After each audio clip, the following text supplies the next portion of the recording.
बांग्लादेशी जो नागरिक है उनका लेने का जिम्मेदार तो है उनका। तो जब हम लोग यहाँ से बोल रहा था तो अब वहां से उनका जो स्पोक्स पर्सन है, मैं देखा था सोशल मीडिया में और यूट्यूब में आया, जो उन्होंने बताया जो बांग्लादेशी है वो तो हम लोग ले लेगा। तो ये सब बांग्लादेशी है, इसको ले लेना चाहिए। लेकिन ये लोग को, पुलिस को हम लोग बता दिया जेल में भेजने का जरूरत नहीं है। देश के रुपया में खाना खाएगा, कपड़ा देगा, मेडिसिन देगा। एक दामाद है ये लोग। जल्दी जल्दी भागो, जल्दी जल्दी भागो, नहीं तो जो करना है सरकार करेगा। নমস্কার। ওর শুরুতেই দেখালাম আপনাদের শুভেন্দুর হুমকি।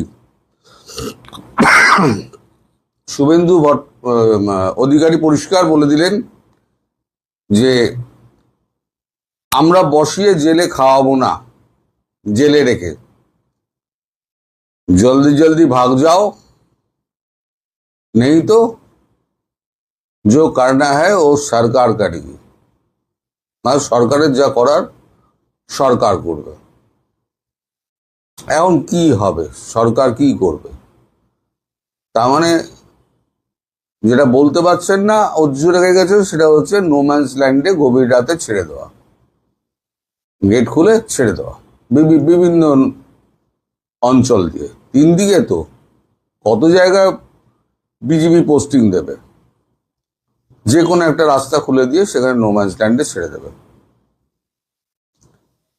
এখন এই যে ধমকানি চমকানি হচ্ছে, এই ধমকানি চমকানির মধ্যে একেবারে আপনার কি বলে দেশ ছাড়ার হিড়িক পড়ে গেছে। দেশ ছাড়ছে কিভাবে, আমি মিউট করে দিচ্ছি। মিউট না করলে এখানে যে গানটা আছে সেই গানটা যদি থাকে তাহলে পরে আমি স্ট্রাইক খেয়ে যাব, তাই গানটা আমি মিউট করে দিলাম। আপনারা ভিডিওটা দেখুন।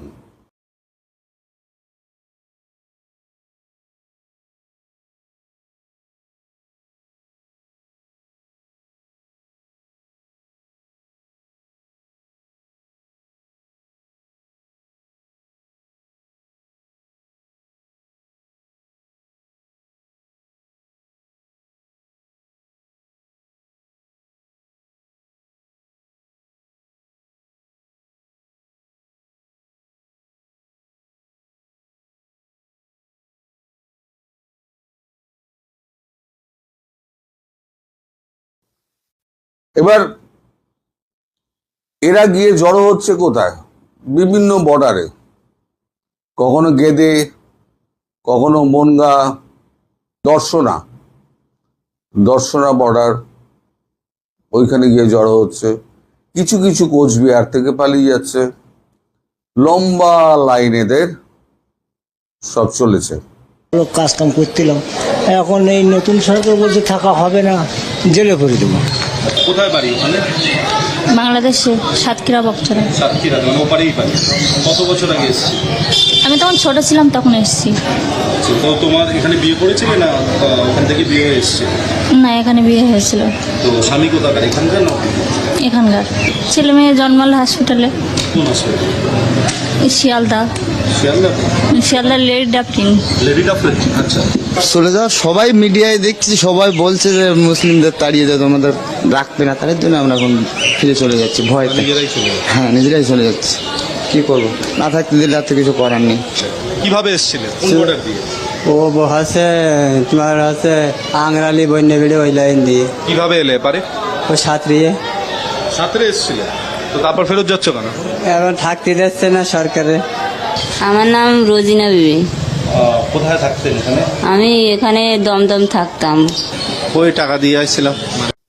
আপনারা যদি এখন কলকাতায় আসেন, আপনারা যে নিউ মার্কেট আপনারা চেনেন, পরিচিত নিউ মার্কেট, সেই নিউ মার্কেটটার ছবি সম্পূর্ণ বদলে গেছে। সব হকার তুলে দেওয়া হয়েছে, কোনো হকার নেই।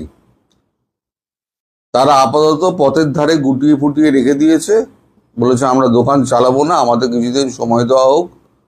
কারণ এরা হচ্ছে ম্যাক্সিমাম হচ্ছে ওই বাংলাদেশ থেকে আসা।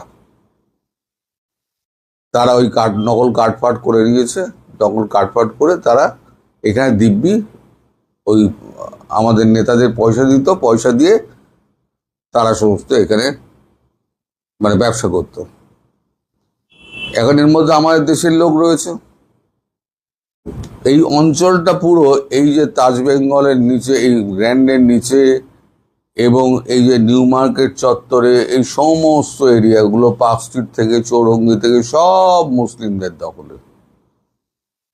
পথ চলার জন্য এইটুকু রাস্তা, ফুটপাতের এদিকে দোকান, এদিকে দোকান।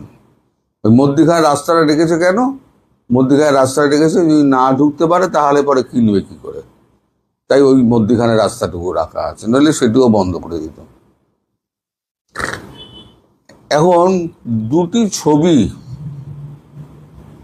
এখন আমাদের এখানে খুব ভাইরাল হয়েছে। এই দুটি ছবির মানুষকে কিরকম ভুল বোঝায় সেটা দেখুন। এই ছবিটা শুভেন্দু অধিকারী কিন্তু কখনোই বলেনি আমি পুরো বাংলাদেশটাকেই ভারতের অংশ করে তা দখল করবই। আপনাদের দেশ থেকে এটাকে ছড়ানো হচ্ছে, সম্পূর্ণ ভুয়ো এবং ভ্রান্ত। কারণ যে জঞ্জাল আমরা পরিষ্কার করছি সেই জঞ্জাল কি আমরা আর ঘরে ঢোকাবো? আর তো ঘরে ঢোকাবো না। আপনি ঘরের জঞ্জাল পরিষ্কার করে আপনি কি ঘরে ঢোকাবেন? কখনোই ঢোকাবেন না। আর এই মান্দার মুখ যে জুতো মারছে তার মুখটা সর্বত্র দেখিয়ে দেওয়া হয়েছে। এই বান্দাকে চিনে রেখে দিয়েছি আমরা। এই যদি কলকাতা কোনোদিন ধরা পড়ে তাহলে জানবেন এর কপালে অশেষ দুর্গতি আছে, অশেষ দুর্গতি আছে। সে হয়তো গণধোলাই খেয়েই মরে যাবে। ওই যাদের ছবি আমি দেখালাম না, ওই এর প্যারেডের ছবি, তারাই রাতে বিশ্ব হিন্দু পরিষদ হয়ে যায়। এবং তার জন্য যখন তখন তাদের পকেটে পাগড়ি থাকে, পাগড়ি পরে তাদের হাতে যদি পড়ে তাহলে আস্ত থাকবে না, এটুকু বলতে পারি। সব মিলিয়ে মিশিয়ে শুধু পশ্চিমবঙ্গ নয়, সারা ভারতবর্ষ এখন উত্তপ্ত। এবং পশ্চিমবঙ্গের যে ভোট পড়েছে, 93% হিন্দু ভোট দিয়েছে। মুসলমানরা তো ভোট দেয়নি, দিয়েছে তো হিন্দুরা ভোট। এই হিন্দুদের যে ভোট, সেই ভোটটা হচ্ছে নির্ণায়ক ভোট। এই নির্ণায়ক ভোটে বিজেপি আসায় সারা ভারতবর্ষ কিন্তু এখন কলকাতার দিকে তাকিয়ে, যে কলকাতা যদি 93% ভোট দিতে পারে, এই যে ফলতায় আমাদের পুনর্নির্বাচন হলো সেখানেও 90% ভোট পড়েছে। তাহলে কলকাতায় যদি 93% ভোট দিতে পারে তাহলে সারা ভারতবর্ষের হিন্দুরা কেন জাগবে না? এই নিয়ে বিজেপি মাঠে নেমে গেছে।